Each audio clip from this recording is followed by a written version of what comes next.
নজর রাখবো সরাসরি আসানসোলের দিকে। আসানসোলে আরজিকর কাণ্ডের প্রতিবাদ অগ্নিমিত্র পলের নেতৃত্বে বিজেপির যারা সমর্থকেরা রয়েছেন তারা পথে বসে প্রতিবাদ করছেন। আমাদের সঙ্গে রয়েছেন আমাদের প্রতিনিধি ব্রজ রয়েছেন আমাদের সঙ্গে। ব্রজ, এই মুহূর্তে কি পরিস্থিতি সেখানে?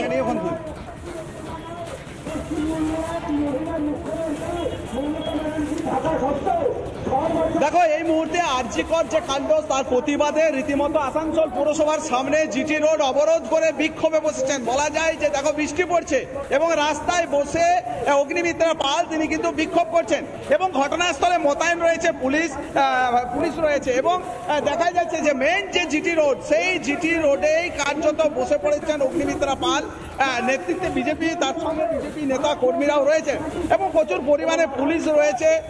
দীর্ঘক্ষণ ধরে বেশ কিছুক্ষণ হলো যে অবরোধ, সেই অবরোধ কিন্তু চলছে। মেইন যে রাস্তা শহরের জিটি রোড, সেই জিটি রোড অবরোধ এবং দেখো দেখতে পাচ্ছ যে অগ্নিমিত্রা পাল আসানসোল বিধায়ক তিনি কিন্তু রাস্তায় বসে আছেন এবং আমরা একটু তার সঙ্গে একটু কথা বলার একটু চেষ্টা করবো যে উনি এই মুহূর্তে উনি যেখানে বসে আছেন কি আরজিকরের যে অভয়া, আরজিকরের আমাদের যে অভয়া যাকে খুন করা হয়েছে, আজকে তার দায় নিয়ে মুখ্যমন্ত্রীর পদত্যাগ। একটাই দাবি, দফা এক, দাবি এক, মমতা ব্যানার্জির পদত্যাগ। উনি আমাদের মহিলাদের সুরক্ষা দিতে পারছেন না, উনি পশ্চিমবঙ্গের পুরুষদের সুরক্ষা দিতে পারছেন না, কারণ এখানে কোনো ল অ্যান্ড অর্ডার নেই। আজকে মমতা ব্যানার্জি আর অভিষেক ব্যানার্জি বলছেন কড়া আইন চাই, যারা ধর্ষণ করবে তাদের কড়া আইন চাই। কেন নাটক করছেন মমতা ব্যানার্জি? কেন নাটক করছেন অভিষেক ব্যানার্জি? আপনারা কি ভুলে গেলেন যে 15 দিন আগে বিধানসভায় এই ন্যায় সংহিতা, যে ন্যায় সংহিতা মোদী সরকার এনেছে, যে ন্যায় সংহিতাতে বলা হচ্ছে কেউ যদি মহিলাকে ধর্ষণ করে তার ফাঁসি অবধি হতে পারে, আজকে সেই ন্যায় সংহিতার মুখ্যমন্ত্রী আপনি বিরোধিতা করেছেন, প্রস্তাব এনেছেন ন্যায় সংহিতার প্রতিবাদে, বিরোধিতা করে আপনি নাটক করছেন। একদিকে প্রমাণ লোপাট করে দিচ্ছেন আর একদিকে রাস্তায় নেমে বলছেন ফাঁসি চাই, ফাঁসি চাই। একদিকে 21 জন আইনজীবীকে দাঁড় করাচ্ছেন, তার মধ্যে কপিল সিব্বলও আছে। আমাদেরই সাধারণ মানুষের ট্যাক্সের টাকা, সেটাকে দিয়ে এই কপিল সিব্বলের মতো আইনজীবীদের 15 লক্ষ টাকা এক একটা হিয়ারিং এ 15 লক্ষ টাকা করে দিচ্ছেন যাতে আমাদের অভয়ার জাস্টিস না পায়। মমতা ব্যানার্জি, এই দ্বিচারিতা, এই হিপোক্রেসি, এই ডাবল স্ট্যান্ডার্ডনেস এনাফ। আমরা বুঝে গেছি আপনি ইনকেপেবল, আপনি ব্যর্থ, অপদার্থ।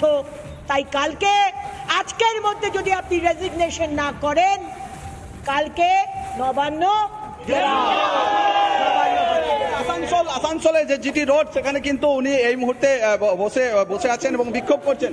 আসানসোল যে দক্ষিণ থানার পুলিশ রয়েছে, আমি একটু দেখাবার জন্য বলবো, সরকারি বাস থেকে শুরু করে বিভিন্ন যেসব যানবাহন, সেই যানবাহন কিন্তু আটকে রয়েছে এবং দেখা যাচ্ছে পুলিশ কথা বলছে বিক্ষোভকারীদের সঙ্গে যে বিক্ষোভ, সেই বিক্ষোভ তুলে নেওয়ার জন্য তারা আর্জি জানাচ্ছেন। এবং দেখতেই পাচ্ছ যে জিটি রোডের, আমি একটু দেখানোর জন্য বলি, একটু ছবি দেখানোর জন্য বলি যে রাস্তায় তারা বসে পড়েছেন এবং পুলিশ যারা রয়েছে আধিকারিক তারা কিন্তু কথা বলার চেষ্টা করছেন অগ্নিমিত্রা পালের সঙ্গে। দেখো কথাবার্তা হচ্ছে পুলিশের সঙ্গে এবং এবং এবং দেখে নেব জনসাধারণও জাস্টিস চাইছে। আপনারা বাধা দেবেন না, আপনারা অন্যায় করেছেন, আপনারা অনেক অন্যায় করেছেন, আপনারা প্রমাণ লোপাট করেছেন।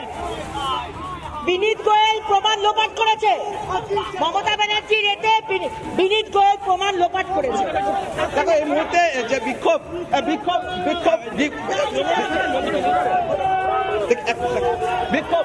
কি তুলে নেওয়া হলো?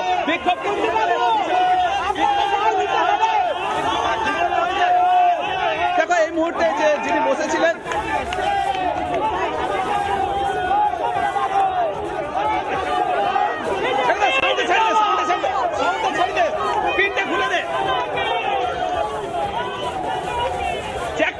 জ্যাকটা খুলে দে।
আসানসোলে বিজেপির প্রতিবাদকে কেন্দ্র করে কার্যত উত্তেজনা ছড়ায়। আমাদের সঙ্গে রয়েছেন আমাদের প্রতিনিধি ব্রজ রয়েছেন। ব্রজ, এই মুহূর্তে কি পরিস্থিতি সেখানে?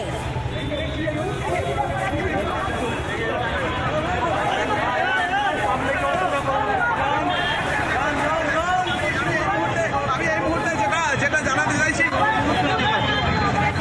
দেখো এই মুহূর্তে আমি কিন্তু রয়েছি সেখানে এবং বিক্ষোভকারীদের সঙ্গে যে আসানসোল যে পুলিশের সঙ্গে কার্যত বচসা হয় এবং অগ্নিমিত্রা পাল যে অবরোধ করেছিলেন, সেই অবরোধে যারা আটকে পড়েছিল বাস ট্রাক, তাদের কাছে রীতিমতো খবর আমরা 8 ঘন্টা মতো রাস্তা বন্ধ করেছি। মানুষের দাবি, মানুষের প্রতিবাদ। যুব মোর্চা শুধু করলো, কিন্তু আসলে মানুষের প্রতিবাদ।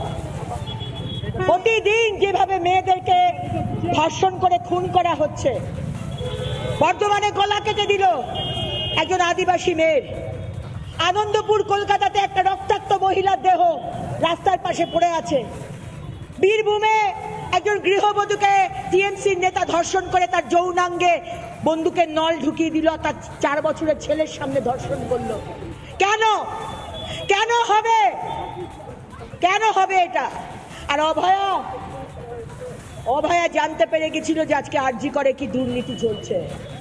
ভাবতে পারেন, আজকে deputy superintendent Akhtar Ali, salute জানাই আমার সংখ্যালঘু ভাইকে যে তিনি এই সাহসটা দেখিয়েছেন, এই লড়াইটা করেছেন। আজকে ব্যবহৃত সিরিঞ্জ, ব্যবহার করা স্যালাইন বোতল, ব্যবহার করা তুলো, গজ, ব্যান্ডেজ, সেগুলোকে আজকে বাজারে বিক্রি করেছে কোটি কোটি টাকায়। মরা মানুষের দেহ, সেটাও বলছে, ডোম বলছে যে 15,000 টাকা পেশেন্ট পার্টি না দিলে বডি ছাড়া হতো না। আর স্বাস্থ্যমন্ত্রী মমতা ব্যানার্জি, আপনি জানতেন না এই এত কিছু হচ্ছে? আপনি জানতেন না? হতে তো পারে না, আপনি সব জানতেন। তাই জন্য আজকে বারবার কমপ্লেন করার পরেও ডক্টর সন্দীপ ঘোষকে আপনি সরাননি। আপনি তাকে প্রথমে ন্যাশনাল মেডিকেল কলেজের দায়িত্ব দিয়েছেন, আর তারপর এখন স্বাস্থ্য ভবনের ওএসডি করেছেন। তাই আমাদের দাবি, মুখ্যমন্ত্রীকে সিবিআই তদন্তের আওতায় আনিয়ে তাকে জিজ্ঞাসাবাদ করা হোক। বিনীত গোয়েলকে আপনারা দেখতেই পাচ্ছেন আসানসোলের ছবি দেখাচ্ছি আপনাদেরকে, যেখানে বিজেপির প্রতিবাদকে কেন্দ্র করে কার্যত ধুন্ধুমার পরিস্থিতি তৈরি হয়।